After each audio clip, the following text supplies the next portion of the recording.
Tesla, the Surgeon General, and Top Gun are all on this day. Welcome back to On This Day. Today's date is May 16th, 2025. It is the 136th day of the year. There are 229 days left in this year. It's your 20th Friday in your 20th week and the 58th day of spring. 35 days left until summer. Today is National Bike to Work Day. This is something that goes on in the United States and Canada.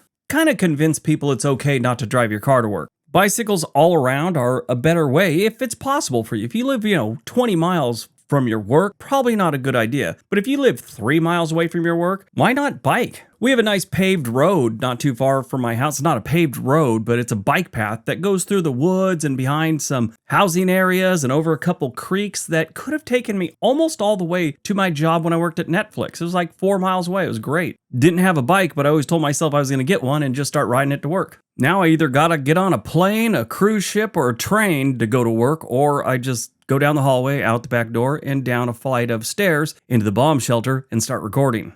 All right, let's see what else May 16th has given us. 1866, the United States Congress establishes the nickel. Yes, 5 cents, a nickel. Flash forward to 159 years later, today, we really don't use paper money or coins as much as we used to, not nearly as much. They're trying to get rid of the penny as we speak. 1868, the United States Senate fails to convict President Andrew Johnson by 1 vote. By 1868, President Andrew Johnson was basically in an open war with Congress. He was a Southern Democrat who had stayed loyal to the Union during the Civil War, which earned him a spot as Lincoln's vice president in an attempt to appeal to pro-Union Southerners. But once Lincoln was assassinated, Johnson found himself in the big chair, and he handled Reconstruction like a guy trying to put out a house fire with gasoline. Congress, especially the radical Republicans, for reuniting the southern states and protecting the rights of newly freed black Americans. Johnson, not so much. He vetoed civil rights laws and tried to block the 14th Amendment and handed out pardons to former Confederates like it was Halloween candy.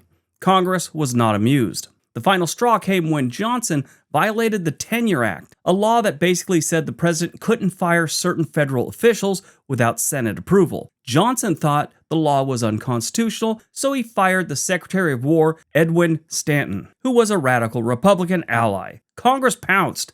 The House impeached him on 11 articles, mostly centered around the firing and his general disrespect for their authority. The Senate trial was a huge deal.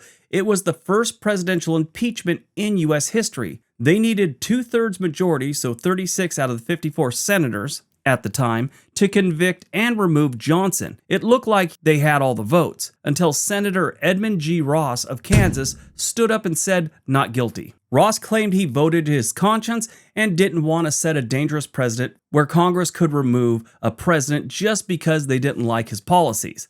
But let's be real, his vote cost him big time. He was basically exiled from his party and never reelected. Johnson dodged removal by a single vote, but it was a hollow victory. He limped through the rest of his term, politically neutered and widely unpopular. He didn't even get his party's nomination for the next election. The whole fiasco remains one of the most dramatic moments in American political history. A presidential cliffhanger that changed how future impeachments would be handled. 1888, Nikola Tesla delivers a lecture describing the equipment which will allow efficient generation and use of alternating currents to transmit electrical power over long distances. Now, I don't know all the ins and outs of this, but I did watch a video a while back where they were saying that the way he had it set up was way better than the way Edison was doing it. But Edison was kind of a jerk. If you don't know it, Edison basically chased Hollywood out of New Jersey. He wanted a cut of every movie that was made anytime they made one, because he had some kind of equipment, but there was other equipment they were using. He just tried to hold a monopoly on all movies being made. So a lot of filmmakers said, you know what, we're not going to do it in New Jersey, New York, or anywhere around here. They went west. They landed in California where there wasn't anything he could do about it. One thing leads to another, and Hollywood becomes the place movies are made for the longest time. Now they're made all over the world, but for the longest time, that's where movies were made.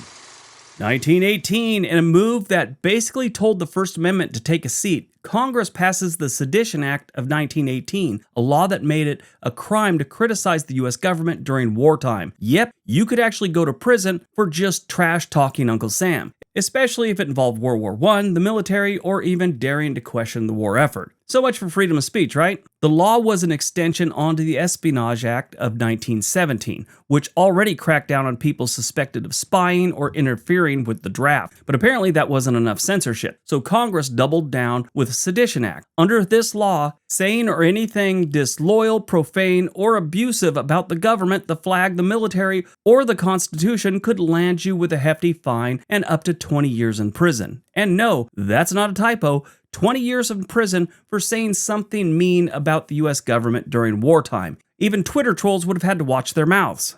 Who got hit the hardest? The socialists, the labor leaders, and pacifists. Basically anyone who didn't cheerlead the war. One of the most famous cases was Eugene V. Debs, a socialist who gave a speech opposing the draft. He was arrested, convicted, and sentenced to 10 years. His crime? Encouraging people to think for themselves and do their own thing. Just wild times. Crazy. It was insane to think that, right? After the war ended, the Americans started remembering they liked having rights. The Sedition Act became widely unpopular. It was officially repealed in 1920, less than 2 years after it was passed. It's now considered one of the biggest violations of free speech in U.S. history.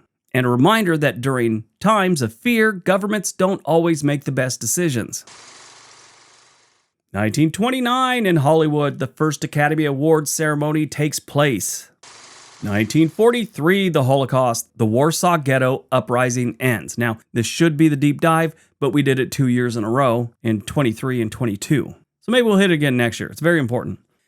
1988, a report by the Surgeon General of the United States, C. Everett Koop, states that the addictive properties of nicotine are similar to those of heroin and cocaine. Never done heroin. I hear it's very addictive. It's horrible. Watch the documentary. Well, it's actually the Soft Weight Underbelly. It's a documentary YouTube channel. The guy was talking to a guy that was an addict. And he said, I think it was this one, that he said that the first year he was on heroin was the best year of his life. He said it was great. Then it turned into a living nightmare. He'd been clean and sober for like 10 years, and there's still tons of people that he grew up with and knew, family members, they won't talk to him. The funny thing was, he said he understood. 2005, Kuwait permits women's suffrage in a 35-23 National Assembly vote. Movies released on May 16th, Top Gun. Remember this one? If you never saw it, basically, Tom Cruise is a fighter pilot, and he goes to this elite school where he runs into people like Val Kilmer playing a guy named Iceman. Tom Cruise was named Maverick. His navigator was Goose. It was a great, great movie in 1986. They didn't follow it up with a sequel, which they should have, and most people would think they were going to because it was widely popular. Instead, they waited till 2022 when they came out with Top Gun Maverick, which had Iceman, played by Val Kilmer, and of course, Maverick, played by Tom Cruise. It was Val Kilmer's last movie. He was diagnosed with throat cancer in 2014. So in this movie, he really didn't have a speaking role. He did appear, and in the movie, he had throat cancer. So it showed him doing a lot of texting, basically. Val Kilmer died on April 1st, 2025. If you've never seen any good Val Kilmer movies, watch Tombstone and The Doors, and Heat's pretty good too. There's one other movie around that time that not a lot of people know about that was really good. It was called Thunderheart.